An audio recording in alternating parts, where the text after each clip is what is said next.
I just wanted to share some things with you that I'm studying, researching. Studying and researching a lot of things. I'm studying the occult. I'm studying ancient history. I'm studying psychology and things that have to do with our mind. And actually, that's what I'm reading right now. I'm at Michael Tsarian's website right now, and I'm just reading through an article he has posted called "Disciples of Mysterium," and it has to do with the mind and how they're controlling the mind. We know that the elite, that the rulers of the world, through politicians, and then down the ladder through the police force, and then they control us physically, but they can't enslave us unless we're controlled also mentally. And we have to realize that although this has been done to us, we have to realize that there is a problem within ourselves and within our our minds. Or there's a problem there now. We are part of the problem, not because we've caused the problem, but because the cause of the problem made us this way. So we have to realize that we're part of the problem. We're part of the psychosis. And the only way to win and become free is to realize this and gain knowledge, research everything. Don't put all your eggs in one basket, so to speak. I did that with the Bible, and I thought I was awake fully, but come to find out I wasn't fully awake. This is a path, it's a process. That's why the Bible talks about paths, because we're all walking a path, and none of our paths are going to be the same. We're all individuals. We're the same, but we're different. Okay? We're all hooked into the same matrix, but we all aren't identical. Okay? And the problem lies within our minds from what's been done to it. But we have to realize it's up to us to heal this wound. Nobody else is going to do it. The media, the government isn't going to do it for you. So you have to find a way to cleanse your mind. And one way of doing that is starting to learn about it. And that's what this article's about. I'll leave the link in the description area.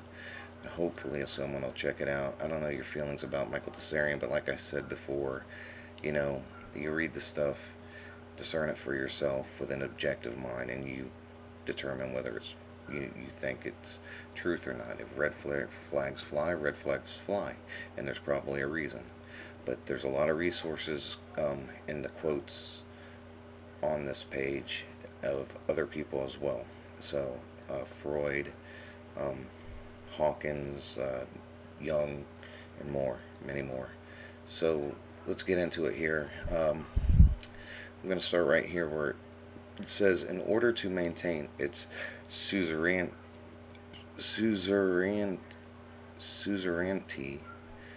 the ego slams the doors leading to the hallowed halls of the deep unconscious or imagination. Okay? Our ego is fairly new. Our ego isn't fully developed, and it's been manipulated, and it's been manipulated by our leaders and advertising, media, music, through symbols, occult symbols. These people also do rituals behind the scenes and perform types of magic, but that's neither here nor there. But it says the ego slams the doors leading to the hallowed halls of the deep unconscious or imagination. Yeah, or the hallowed halls to the unconscious, or the dark side, or and back there in the hallowed halls at the door of the dark side is a big red man with horns. Okay, see, these archetypes have been built for us. It has turned off the lights and keeps the unconscious hemispheres in darkness so that its treasures cannot be discerned or utilized. The stronger the light of ego burns, the darker the sky becomes over the unconscious realm. The more outer directed the ego, the more the unconscious content is forced to retreat into shadow, which is known as your shadow self. Okay? So everything's outward directed, everything's external. You know, when they talk, when, in Christianity, they talk about the God of being external. When everything is internal, you're hooked to the divine intelligence through your conscious, which is nature.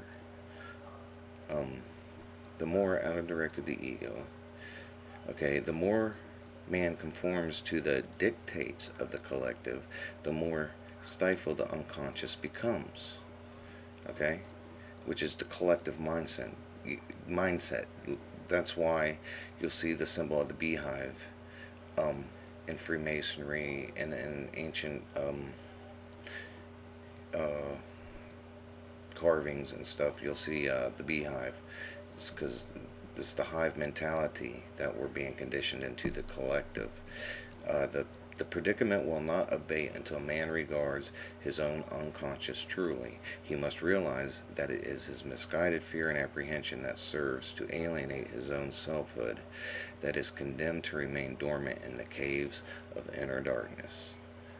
So we're trying to build this external persona based on Emmett Smith or Britney Spears or whoever. We're building this external persona about the way we've been raised and conditioned to believe pride. We're making pride part of that external persona. Pride in getting medals and awards, where you need nothing. None of that makes you what you are, because we are divine beings. We don't need medals to know that. But this is how we're being conditioned. So, it's good to look into these things and to delve into other matters. Even if you're totally opposed to it, you can learn something from it, like reading about the occult or psychology. Here's a quote from Eric Newman. The self lies hidden in shadow, the keeper of the gate, the guarding at the threshold. The way to the self lies through him, and the self is synonymous with the Holy Spirit. Whereas the fragmentary ego finds itself a mere atom tossed between the vast collective worlds of the objective psyche and the objective physis, ego united with the self experiences itself anthropomorphically as the center of the universe. Okay, and then it goes on here. Omar Hayyam said, I myself am heaven and hell. So this is all psychological. It's all psychological, and it's a mind F. You ever heard of a mind F? I'm not saying the F word, but it's a mind F, is what's going on here. So again, it's good to do research, not just watching videos and taking everybody's word for everything. You have to follow, if I see R.D. Laing here, I'll look up R.D. Laing and read a book by R.D. Laing or something, and I'll research R.D. Laing. Take just keywords that you see in here and follow the path of research. Then it goes on to say, man must also discover how the truth has been kept from him. He must become aware of the forces that have preyed upon his mind and heart and kept him from breaking free of the mysterium that has led him to ruin. Okay, that mysterium is that outside thing you build. It can be anything. It could be the God of the Bible and all that. Or it could even be atheism. That's a type of mysterium. Not believing in anything when obviously something is happening. Okay? He must see through the lies and deceit that have caused him to betray his selfhood and adore the unhallowed silence of the cemetery rather than the vital silence of the temple. So, I thought those were just some interesting tidbits I'd share with you. Show you the path I'm going on, and it's not just one thing. I'm looking in, like I said, occult, psychology, stuff like to do with the mind. ancient religions. You know, I've talked about Akhenaten being Moses, and monotheism, how it came about at the last dynasty of Egypt. And, you know, I'm looking into all of this. And this is how we're going to get closer and closer to our truth, and than anything else, our selfhood. And just knowing pickets and signs and protests and anything physical isn't going to do you any good. Knowing and knowledge will, that alone will do magic. Thanks for watching. Take care.